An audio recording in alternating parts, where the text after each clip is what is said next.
Bueno, chavales, este es vuestro vestuario. Espero que estéis cómodos. Yo siempre he llevado al español en mi corazón. Pues menos mal que no la llevan el sobaco. No, llevo marinador. Sus playas, sus piscinas.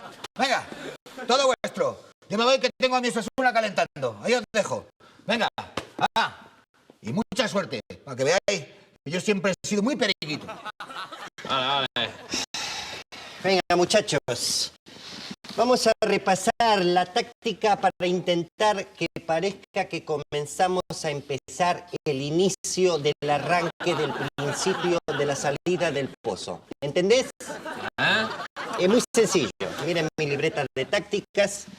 Aquí los centrocampistas en la cancha. Y vamos a hacer la jugada.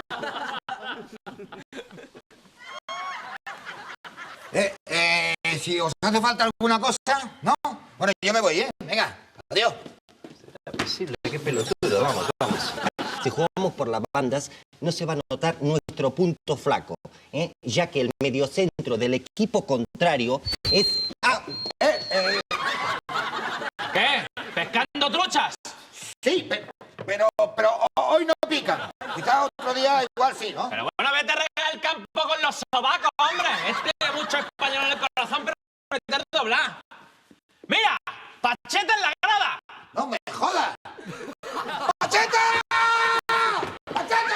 Bueno, chicos, veo que esta semana no vamos a poder dar la charla técnica.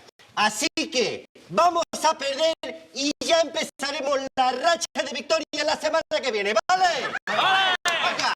Oye, pero una cosa, perdemos por 1-0 y en el descuento, ¿eh? Por lo menos que tenga que sudarlo. ¡Venga! 1,